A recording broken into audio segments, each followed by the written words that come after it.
weeks that followed the most astonishing morning in history, Jesus of Nazareth did not disappear, nor did he ascend at once, leaving his disciples with nothing but a memory and an empty tomb. For 40 days, the one who had been crucified and buried remained among them, teaching, eating, walking, and speaking, opening the scriptures with a clarity they had never known before. These 40 days are only briefly mentioned in the Gospels and not told in full, yet the book of Acts preserves them in a single sentence that carries far more than its brevity suggests. After his suffering, he presented himself alive to them by many infallible proofs, appearing to them over 40 days, and speaking about the kingdom of God. Acts 1:3. In that short account are three realities that shape everything that follows. The span of 40 days, the certainty of his being alive, and his continued teaching about the kingdom of God. To understand what those days meant, it is necessary to see them within the world in which they took place. Jerusalem in the year 33 was not at peace. It was a city under Roman occupation, and at the same time, the center of Jewish worship, where political authority and religious authority stood in a constant, uneasy tension. After the Passover, Pontius Pilate had returned to his residence in Caesarea Maritima, leaving the Roman presence secured in the Antonia fortress, while the chief priests, having secured the authority to execute Jesus, now faced something far less controllable. The growing report that the man they had condemned was alive. Those who spoke of him were not few, nor were they speaking in uncertainty. They were men and women who said they had seen him, touched him, and even shared meals with him after his death. What they carried was not speculation, but experience, and it gave them a steadiness that was difficult for others to understand. For those who heard such things in that time, the number 40 itself would not have seemed incidental. It belonged to the memory of their people. Moses on Sinai, Israel in the wilderness, Elijah on the way to Horeb, Jonah before Nineveh, and Jesus himself in the wilderness before his ministry began. It marked a period in which something was being formed, often quietly, before it became visible. That the risen Jesus remained for 40 days before ascending would not have been heard as a detail without meaning. It stood in continuity with all that had come before, and at the same time pointed towards something that had not yet fully unfolded. The first appearance that was recorded did not take place among the 12, nor among those who might have been considered the natural leaders of the group. It came to Mary Magdalene, alone in the garden, while she was still weeping. John recounts that moment with a kind of quiet closeness. She stood near the tomb and looked inside, and when she turned, she saw him, yet did not recognize him. She thought he was the gardener. It was only when he spoke her name Mary that she recognized him and answered, Rabboni, which means teacher, John 20:16. There is something in that moment that remains difficult to overlook. He is not first recognized by appearance, but by voice, by the way her name is spoken. It is a recognition that does not come from sight alone, but from something more inward, something formed through knowing and being known. That detail, simple as it seems, carries forward into many of the encounters that followed. Those who saw him in those days were not always certain at first what they were seeing, yet there was something unmistakable in his presence. He was the same, and yet not entirely bound by what had been familiar before. His body was real, capable of being touched, capable of eating, and yet it did not seem limited in the ways an ordinary body would be. Later that same day, 2 of his disciples were on the road to Emmaus, a village some distance from Jerusalem. The exact location has been debated for generations, but the movement itself is clear enough. They were leaving the city, carrying with them the weight of what had happened, trying to make sense of it as they walked.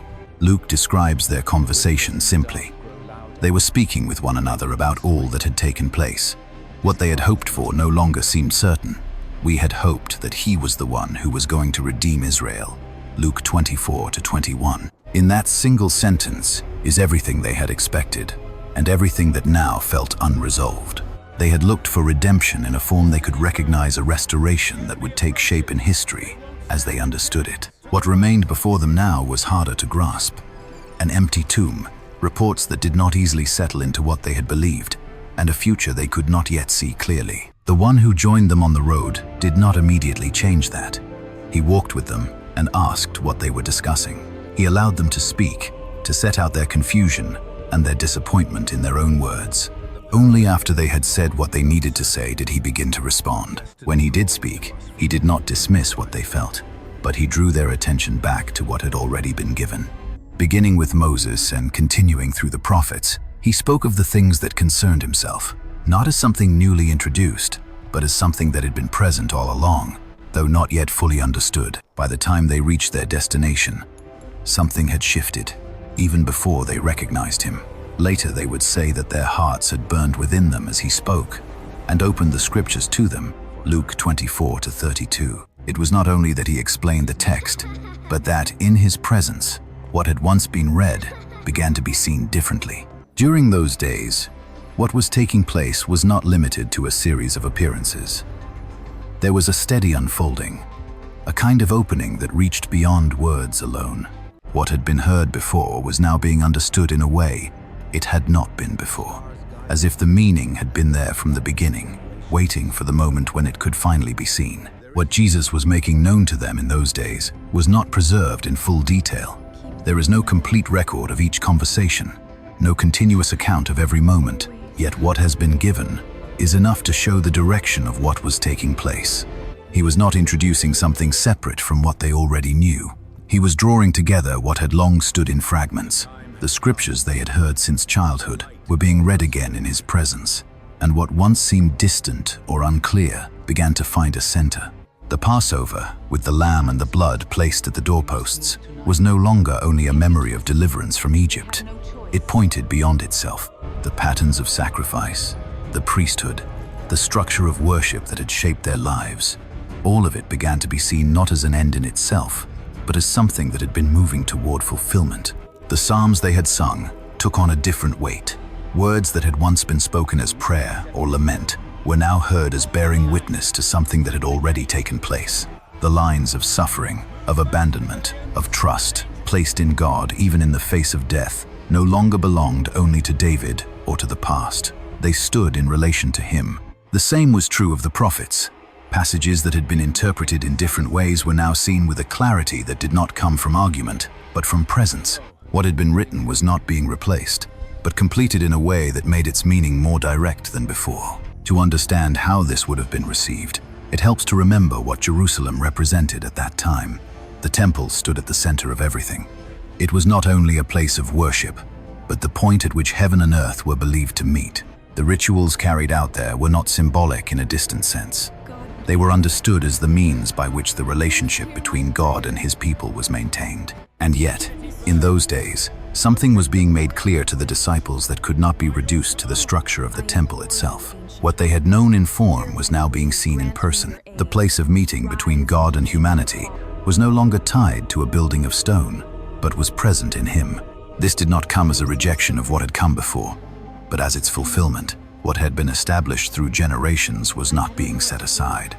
It was being brought to completion in a way that gave it a depth they had not previously grasped. One of the moments that remains particularly striking is the gathering in the upper room on the evening of that first day.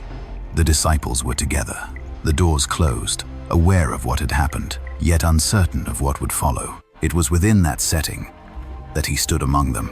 There is no description of how he entered, only that he was there, and his first words to them were simple: "Peace be with you," John 20:19. The greeting was familiar, yet in that moment it carried more than it would have before.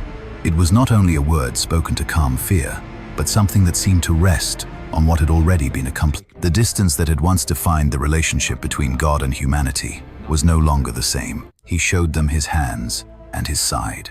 The marks remained. They had not been removed, but neither did they belong to suffering in the way they once had. They were present, recognizable, yet no longer defined by what had caused them. Thomas was not with them that evening. When the others told him what they had seen, he did not accept it immediately. His response was direct, without hesitation. He said that unless he saw the marks himself, unless he could place his hand where the wounds had been, he would not believe. John 20:25.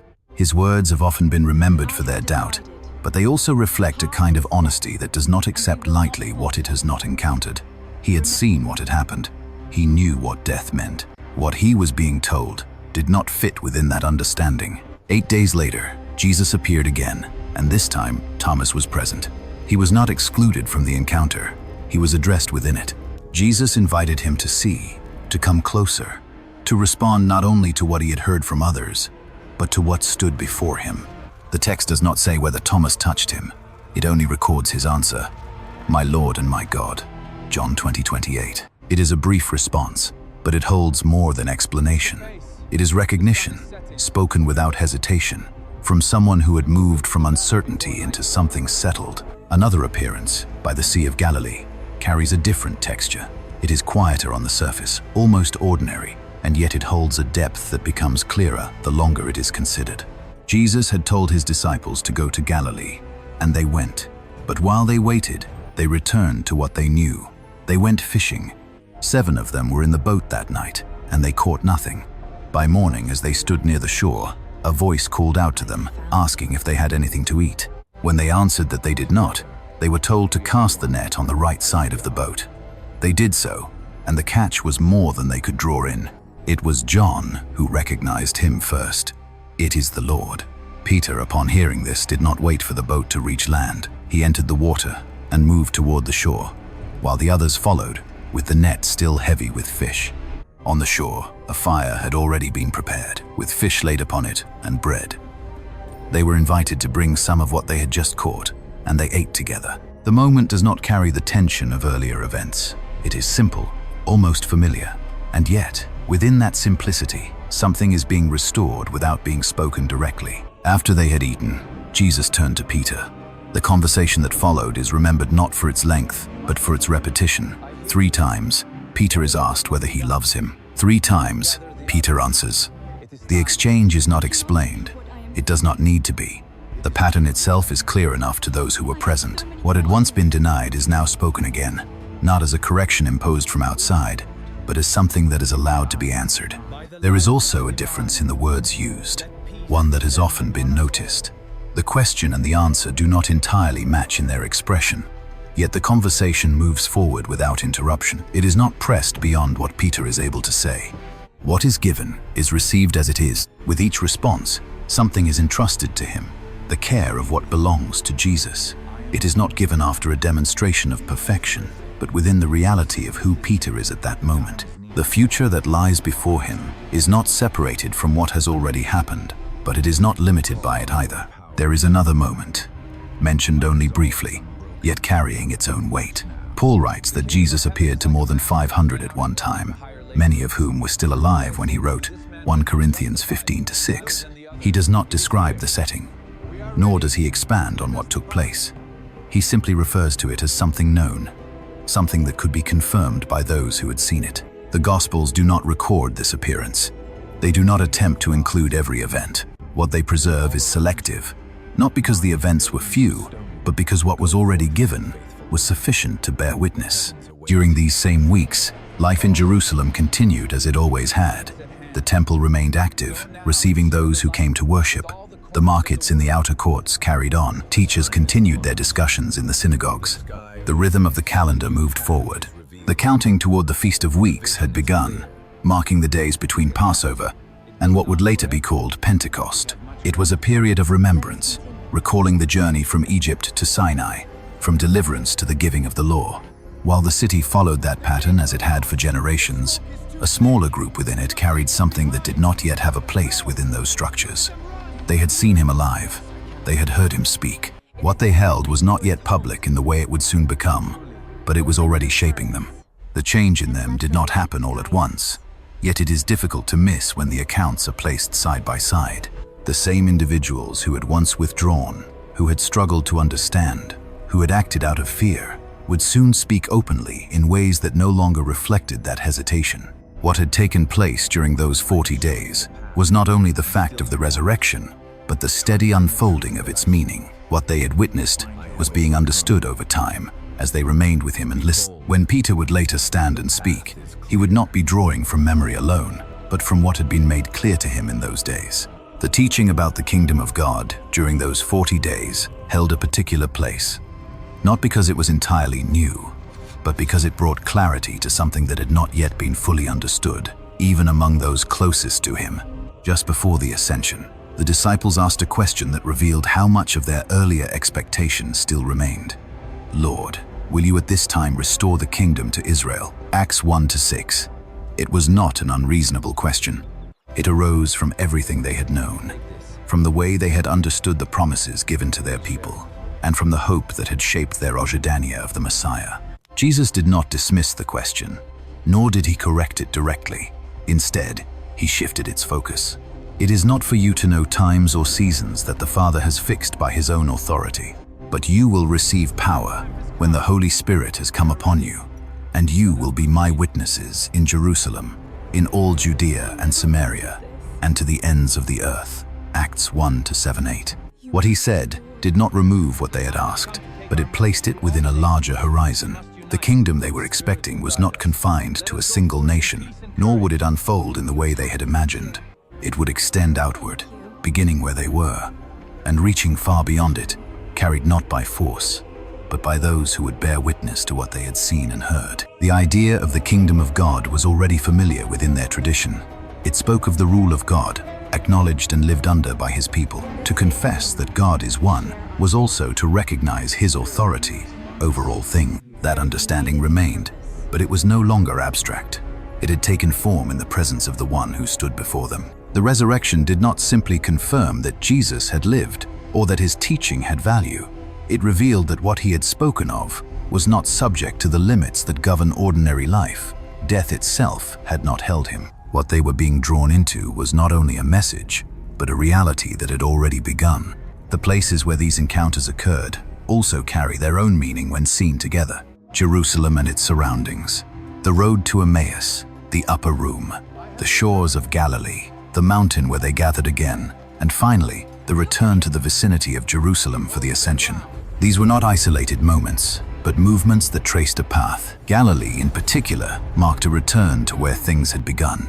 It was there that they had first been called, where much of his teaching had taken place, where they had learned to follow him before they understood what that would require. To return there after everything that had happened was not only to revisit a place, but to stand again within the beginning, now seen in light of what had come after. The teaching given during those 40 days is not preserved in the same extended form as earlier discourses. It is not set out in long sections, but it is present in what follows, in the way the disciples later speak, in the way they understand what has taken place. It is reflected in how they read the scriptures, how they speak about Jesus, and how they understand their own role in what is unfolding. At the close of the Gospel of John, there is a brief acknowledgement that points beyond what has been written, that there are many other things that Jesus did, which, if they were written one by one, the world itself could not contain the books that would be written. John 21:25. The statement does not attempt to expand the record, but it leaves open the sense that what has been given is part of something greater, something not exhausted by what has been set down. Among the appearances mentioned briefly is one to James, the brother of Jesus. The Gospels note that during Jesus' ministry, his brothers did not believe in him. That detail is stated without explanation, as something that simply was. Yet later, James appears as a central figure among the believers in Jerusalem, taking a role of leadership that suggests something had changed. That change is not described in detail, but it is not difficult to see where it belongs. To have known him in ordinary life, and then to encounter him after his death, would not leave that knowledge unchanged. Whatever distance had once existed had been altered by what could no longer be explained within ordinary terms. During these same days, the life of the city continued as before. The routines of daily life, the patterns of worship, the rhythm of the calendar, none of these paused.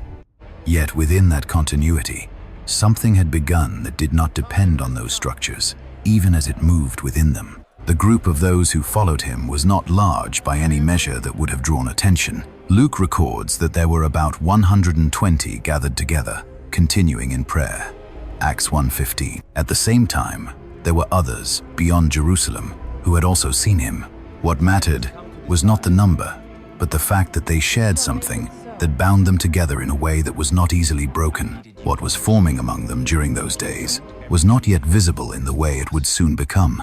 It was still contained within gatherings, within conversations, within the memory of what they had seen and heard, but it was already taking shape. As the 40 days drew to a close, what lay ahead was not yet fully visible to them, but it had already been spoken of. The promise had been given earlier, on the night before his death, in words that at the time had been difficult to understand, yet now began to take on a clearer meaning. He had told them that he would not leave them alone, that another would be given, one who would remain with them, not for a moment, but continually.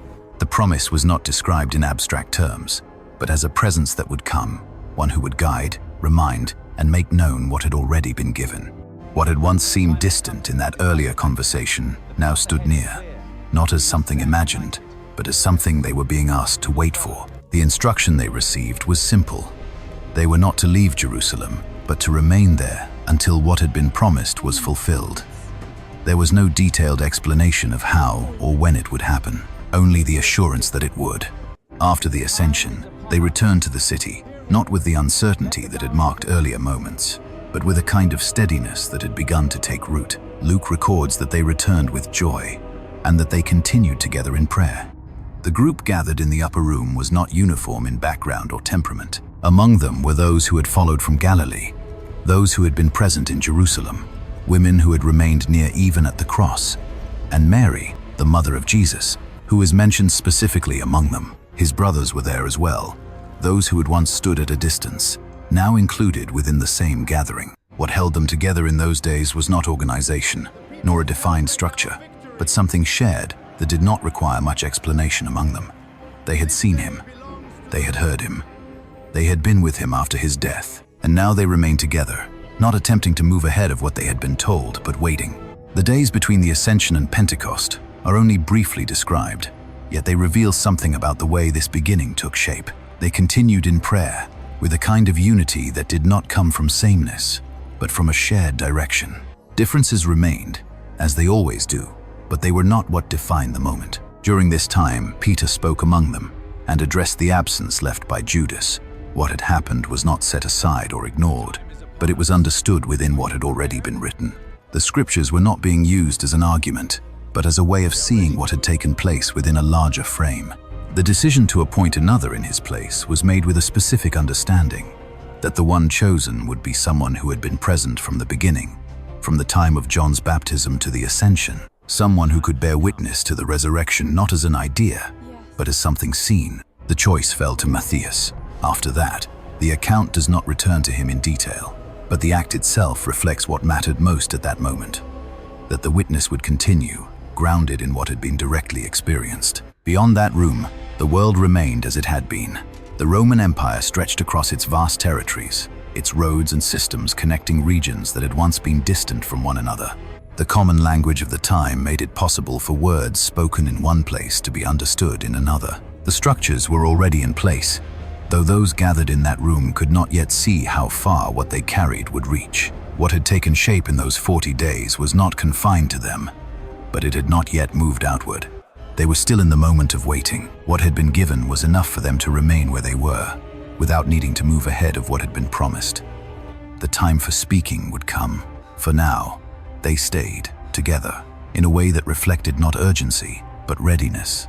What took shape in the understanding of the disciples during those days was not simply a clearer memory of what had happened, but a different way of seeing it altogether. The resurrection was not received by them as one event among others, but as something that changed how everything else was to be understood. Within the traditions they had known, there had been expectations about the resurrection of the dead, but these belonged to the end of time, to a moment when all things would be brought to completion. What they were now faced with did not fit easily within that expectation. It was not the general resurrection, nor was it a return to life in the way they had seen before in others. It stood apart. They had seen him die. That much had been certain. What stood before them now was not a reversal in the ordinary sense, but something that did not return to what had been. He was alive, and yet not as before. The continuity was there, but it was not limited by what had previously defined it. In time, this would be spoken of more clearly. But even in these early days, it was already present in how they held what they had seen. The resurrection was not isolated. It was understood as the beginning of something that would extend beyond him. Not in the sense that it diminished what had happened, but in the sense that it opened a way. The language that would later be used to describe this would draw from what they already knew. The first portion of a harvest, offered as a sign that the rest would follow, provided a way to speak about what they had witnessed. What had taken place in him was not the end of a story, but its beginning in a new form. This understanding did not come all at once, nor did it require them to put it into precise terms immediately. It was carried in the way they spoke, in the way they returned to the scriptures, in the way they began to see connections that had not been visible before. At the same time, The days continued to move toward their appointed point. The ascension marked a turning, not in the sense of absence, but in the sense that what had been present in one way would now be known in another. Luke describes that moment with restraint. Jesus led them out as far as Bethany, and there, as he spoke with them, he was taken from their sight. There is no elaboration beyond what is needed. What had been visible was no longer so, yet it was not spoken of as loss in the way it might once have been. Two figures are described as standing near them, asking why they continued to look upward, and telling them that he would return in the same way they had seen him go. The words are brief, but they remain with the moment, not as an explanation, but as a direction. Bethany itself was not far from Jerusalem, a place already familiar to them. It had been a place of friendship, of moments shared before the events that had led to the cross. That the departure took place there does not stand apart from what had come before, but remains connected to it. What is perhaps most striking is not the description of the ascension itself, but the response that follows. They returned to Jerusalem with joy. The same group that had once struggled to understand, that had known fear and uncertainty, now moved forward without that same hesitation. The change is not described in detail, but it is evident in what they do.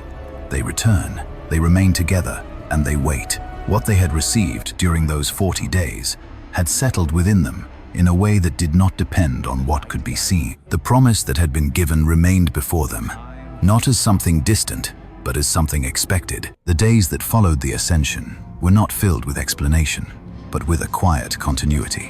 What had been given to them did not need to be restated in full. It remained with them, shaping how they waited, how they prayed, and how they understood what was to come. The promise of the Spirit, spoken before the cross and repeated after the resurrection, was now the point toward which everything moved.